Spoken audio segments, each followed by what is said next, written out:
अजीज दोस्तों नमस्कार। अजीज दोस्तों, यूरोप के हवाले से काफ़ी चीज़ें नई अपडेट्स आई हैं, आपके सामने रखता हूं। पहले ये दो तीन चीज़ें रख दूं। एक साहब हैं डेल श्रोदर। ये एक अमेरिका में गरीबी में पैदा हुए। इन्होंने कभी शादी नहीं की, कभी इनके बच्चे नहीं हुए, और एक कारपेंटर की हैसियत से एक ही कंपनी में 67 साल काम किया, 67 साल। उसके पास सिर्फ 2 जीन्स की पैंट थी। इसने सारी जिंदगी अपने पैसे बचाए और उन पैसों से 33 स्टूडेंट्स को कॉलेजेस भेजा, जिनको ये जानता भी नहीं था। उन 33 गरीब बच्चों को पढ़ाया लिखाया। उन 33 बच्चों ने अब अपना एक ग्रुप बनाया और अपने आप को डेल श्रोदर के बच्चे कहते हैं। इस ग्रुप में डॉक्टर्स भी हैं, टीचर्स भी हैं, थेरापिस्ट भी हैं, और ये डेल श्रोदर को ऑनर करते हैं कि इसने हमारी ज़िंदगी में तब्दीली लाया। लेकिन मसला ये है कि हमारे रेपिस्ट हरामी मौलवियों की नज़र में डेल श्रोदर जन्नत में नहीं जाएगा। ये हरामजादे खुद जन्नत में जाएंगे, ये जन्नत में नहीं जाएगा। क्यों? इसलिए कि इसने कलमा नहीं पढ़ा। तो ये एक सीख देनी थी कि कर्म किए जा। भगवान कृष्ण कहते हैं कि कर्म किए जा, कर्म का फल तुम्हें मिलेगा ही। बुरे कर्म करोगे तो बुरा फल मिलेगा, अच्छे कर्म करोगे तो अच्छा कर्म मिलेगा। अजीज दोस्तों, चाइना से एक बहुत बड़ी खबर आई है कि जियांगजी कमर्शियल बैंक कंपनी बैंकरप्ट हो गई। 40 बैंक्स बैंकरप्ट हो गए, ख़त्म हो गए चाइना में। चाइना का इकोनॉमिक बबल जो है वो बहुत तेज़ी से फट रहा है। चाइना का जो प्राइवेट डेट है, सरकार का कर्जा है जो प्राइवेट बैंकों से लिया हुआ है, वो इतना ज़्यादा हो गया कि इनकी बैंकें अब बैंकरप्ट हो रही हैं। किसी की हिम्मत तो है नहीं ना कि कम्युनिस्ट पार्टी से मांगे अपना कर्जा वापस। अजीज दोस्तों, ये एक लिस्ट मेरे सामने आई जिसने मेरी बत्ती खोल दी। मेरी, आपको पता है, खिड़की खुल जाती है दिमाग की। दुनिया के 250 टॉप हॉस्पिटल्स, और मैं ढूंढता ही रहा इस लिस्ट में कोई एक मुसलमान दोस्त है, मुल्क है। एक मुस्लिम कंट्री नहीं है 250 टॉप हॉस्पिटल की लिस्ट में, एक नहीं है। इसीलिए सारे मुसलमान कहाँ जाते हैं इलाज के लिए? यूरोप, अमेरिका, कनाडा, ऑस्ट्रेलिया, चाहे वो अरब मुल्क के अमीर लोग हों, कुछ हों। इतना ज़्यादा पैसा खर्च करता है सऊदी अरब, दुबई वगैरह, फिर भी टॉप 250 हॉस्पिटल्स में एक भी नहीं है। इतना सा इसराइल है, इतना सा। टॉप 50 हॉस्पिटल में, 250 हॉस्पिटल में 3 इसराइल के हॉस्पिटल भी हैं। अजीज दोस्तों, सोचने की बात है ना, इनका कंट्रीब्यूशन पॉजिटिविटी पे क्या है, ये आपके ऊपर मैं सवाल छोड़ के जा रहा हूँ। अजीज दोस्तों, आते हैं यूरोप की तरफ। यूरोप में यूरोपियन पार्लियामेंट में पहला इजलास हुआ इलेक्शन के बाद, तो वहाँ पे फार राइट की MEP, member of European Parliament, Diana Sosoaca को किक आउट कर दिया गया, पार्लियामेंट से निकाल दिया गया, क्योंकि उन्होंने अपनी स्पीच में एक आवाज़ उठाई और इस पे इनको फ्रीडम ऑफ स्पीच का प्रोविज़न नहीं दिया गया, उनको निकाल दिया गया पार्लियामेंट से। फार राइट है ना, जो नेशनलिस्ट हैं, इनको फार राइट का नाम दिया गया, ये नेशनलिस्ट हैं। नेशनलिस्ट किसी भी मुल्क के एसेट्स होते हैं, जो अपनी कंट्री की सबसे बड़े पेट्रियट होते हैं, जो कंट्री की पॉजिटिविटी को प्रमोट करते हैं। लेकिन हालत ये है कि अभी आपने देखा कि फ्रेंच पार्लियामेंट के इजलास हुआ इलेक्शन के बाद। वो तो यूरोपियन पार्लियामेंट था, फ्रेंच पार्लियामेंट में जिस तरह ज़बरदस्ती मारिन ले पेन को हराया गया, अब ओट टेकिंग शपथ लेने का इजलास हुआ, तो हर मेंबर आता था, शपथ लेके अपनी पर्ची डालता था डब्बे में, तो वहाँ पे फार राइट का लीडर, नेशनलिस्ट लीडर खड़ा था, सबके आगे हाथ बढ़ा रहा था, कोई भी उससे हाथ मिलाने को तैयार नहीं था। ये इस वक्त आलम है यूरोप की अपीजमेंट का, कि ये जो जीत के आते हैं, चाहे वो लेबर हैं या चाहे वो फ्रांस की लेफ्ट पार्टियां हैं, सारे कुछ हैं, ये टेररिस्टों से हाथ मिला लेते हैं। इनकी बच्चियों का रेप करने वालों को घर देते हैं, खाना पीना देते हैं, इनको पैसे देते हैं, इनको पूरी फैसिलिटीज़ लाइफ की देते हैं, लेकिन अपने नेशनलिस्टों से हाथ मिलाने में इनको शर्म आती है। अजीज़ दोस्तों, हमारी जो one of the favourite leaders हैं जॉर्जियो मेलोनी, इटाली की, इन्होंने अभी एक स्पीच की जिसमें इन्होंने कहा कि इस्लामिक कल्चर के साथ कंपैटिबिलिटी का कोई प्रॉब्लम नहीं है, इसलिए कि इनकी इंटरप्रिटेशन है ना इस्लामिक कल्चर की, वो हमारी सिविलाइजेशनल वैल्यू से मैच नहीं खाती। मेरे दिमाग में इस्लामिक कल्चरल सेंटर के बारे में जो ख्याल आता है, क्योंकि ये फाइनेंस्ड होते हैं सऊदी अरबिया के, और सऊदी अरबिया एक ऐसा मुल्क है जहाँ पे शरिया लॉ चलता है, तो वो फिर हमारे मुल्क में अपने मदरसे मस्जिदों में क्या सिखाते होंगे। और शरिया का मतलब ये है कि आप बगैर शादी के सेक्स पे सज़ाए मौत देते हैं, आप किसी एथेइस्ट को, धर्म को ना मानने वाले को सज़ाए मौत देते हैं, आप होमोसेक्सुअल को सज़ाए मौत देते हैं। आपने ऐसी ऐसी सज़ाएं रखी हैं सबके लिए कि मैं समझता हूं कि हमारे कल्चर में, हमारी वैल्यूज़ में उनकी जगह है नहीं। तो जनरलाइजिंग इस्लाम के बारे में मैं ये नहीं कहती कि सब खराब हैं, लेकिन बहरहाल प्रॉब्लम है वहाँ पे। इस्लामाइजेशन ऑफ यूरोप है ना, वो हमारी सिविलाइजेशन वैल्यू से मैच नहीं खाते। अजीज़ दोस्तों, बात इन्होंने बिल्कुल सही कही है।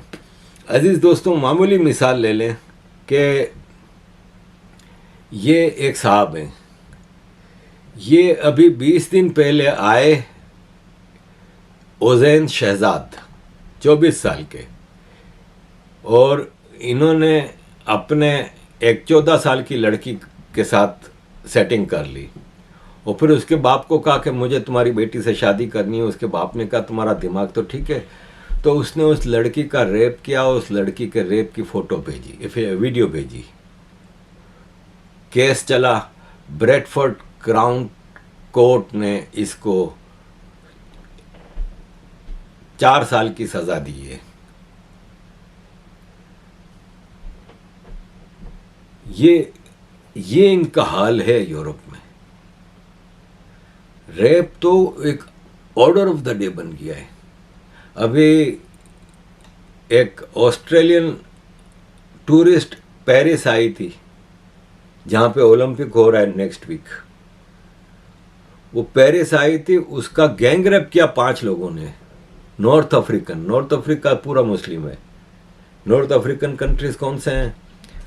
Somalia, Sudan, Egypt, Libya, Morocco, Tunisia, Algeria, ये नॉर्थ अफ्रीकन पट्टी है। 5 नॉर्थ अफ्रीकन ने उस औरत का, टूरिस्ट का रेप किया। अजीज दोस्तों, आते हैं ब्रिटेन की तरफ। बीबीसी की बदमाशी जारी है। आप ये देखें कि लीड्स में कितना बड़ा कांड हुआ। रोमा जिप्सीज का जो उन्होंने गाड़ियों को आग लगाई, बसों को आग लगाई, बीबीसी का एक रिपोर्टर तक नहीं गया। आपको मैं बता दूं कि खाली यूरोप नहीं, पूरी दुनिया में सबसे ज़्यादा स्टेट फंडिंग किसको होती है? बीबीसी को। बिलियंस ऑफ पाउंड्स हम लोगों से हर साल टीवी लाइसेंस की फीस ली जाती है, तकरीबन 200 पाउंड, और उसका मेजर शेयर जाता है बीबीसी को। और बीबीसी ऐसे मौक़ों पे तो कभी भी नहीं जाएगी। यहाँ पे बांग्लादेशियों ने प्रोटेस्ट किए, आगें लगाई, सब कुछ किया, no report from BBC. BBC ने न्यूज़ से वो खबरें गायब कर दी। हिंदुओं के खिलाफ, इंडिया के खिलाफ बीबीसी को बहुत मसला है। तो इस पे अभी हमारे भारतीय कम्युनिटी ने एक प्रोटेस्ट किया यहाँ पे, और बीबीसी के सामने प्रोटेस्ट किया, वो आपके सामने मैं रखना चाहूँगा। BBC today, and let's ask the people why they are here and what are they doing today. Namaste. I'm here to support the Hinduphobic comments made by the BBC, especially with Leicester as well, and the anti-Hindu commentary that's been made by the BBC, which is uncalled for. Namaste. I'm here to protest at the fact that the BBC continuously writes stories without any evidence. Those stories are bigoted, they're inaccurate, and they divide communities. The impact of what happened in Leicester was one of those. And as a British Hindu woman, frankly, I'm sick and tired of it. They need to change, and they need to change now. Namaste. I'm here today to keep the British Broadcasting Corporation true to what I believe is their charter, that they should report fact-based and impartial news. For far too long that has not been the case, and we're here today to call that out. So we want to keep them true to their charter. Jai Shri Krishna, Namaste. I'm here at the BBC protest because, like Rishi has just said, they're not sticking to their charter. They're not being impartial in their journalism. We are Hindu British taxpayers paying for this tropes to be printed and unchecked journalism. It's enough, and we're here protesting against that. Thank you. Hello, I'm here against the biased information that BBC have been sending out about us Hindus. They need to get their facts straight before broadcasting. If there was any evidence required of BBC's institutional Hinduphobia and anti-Hinduism, its coverage of the events in Leicester prove it. And what we want to do is to try and work with them to make sure that as licence fee payers, we are not being persecuted by them, we're not being discriminated against by them. Thank you.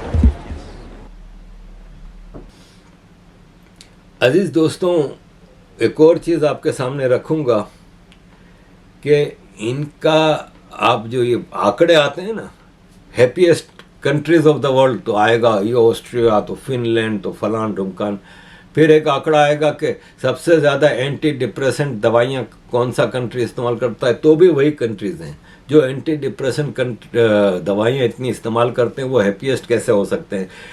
Happiest developed journalism में, free journalism, democracy index, इन सब में Afghanistan, Syria, Pakistan, ये सब भारत से ऊपर होंगे। ऐसे ही एक मेरे सामने एक लिस्ट आई जिसमें मैं हैरान रह गया कि रिचेस्ट हिस्ट्री के हिसाब से 20 टॉप के कंट्रीज, रिचेस्ट हिस्ट्री के हिसाब से। आप यकीन मानेंगे इन 20 कंट्री में भारत नहीं है। अब मुझे कोई बता दे कि भारत से रिच हिस्ट्री कौन से कंट्री की है? भारत से ज़्यादा रिच हिस्ट्री किस कंट्री की है? Germany, Portugal, Morocco, Ireland, Saudi Arab. Saudi Arab तो अभी 1400 साल पहले इस्लाम आया, उससे पहले तो वहां पे कुछ है ही नहीं। इंडिया नाइन्थ नंबर पे रिचेस्ट हिस्ट्री में, इंडिया टॉप 20 में 9th नंबर पे आता है। इंडिया से ऊपर जापान है, यूके है, चाइना है, स्पेन है, फ्रांस है, इटली है, ग्रीस है, इजिप्ट है। तो ये आंकड़े की जो लिस्टें आती हैं ना, इतनी ऑथेंटिक नहीं होती। मैं भी अक्सर रेफरेंस के लिए आपके सामने रखता हूँ। अजीज़ दोस्तों, इंग्लैंड ने ब्रेग्जिट करके यूरोपियन यूनियन से डिवोर्स तो ले ली, लेकिन आज भी इंग्लैंड काफ़ी चीज़ों में यूरोपियन चक्रव्यूह में फंसा हुआ है। उसमें से एक है European court of human rights. European court of human rights को अभी इंग्लैंड ने डिस्कार्ड नहीं किया है, और कोई भी मामले पे European court of human rights फैसला ले सकती है और इंग्लैंड को मजबूर होना पड़ता है।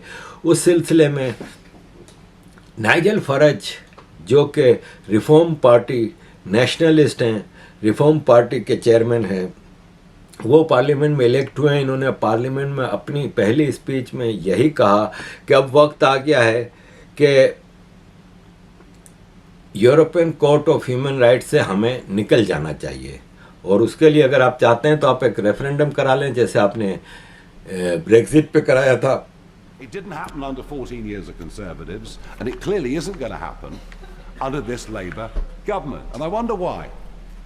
I think you'll find it's the increased role of a court overseas that was set up in the wake of World War II with the very, very best of intentions that has now completely outlived its usefulness. It is, of course, called the ECHR, the European Court of Human Rights, and it was the Labour government that enshrined the convention into British law. We will not stop the boats, even if we sent a handful to Rwanda. We will not stop the boats by attempting to smash the criminal gangs. We've been doing that to the drugs industry in Britain year after year, decade after decade, with no success whatsoever. The financial rewards for smuggling people across the English Channel can now net a gang 2 to 3 million euros a week. Whatever prison sentences or penalties are put upon them, there will always be people volunteering to make millions of euros a week.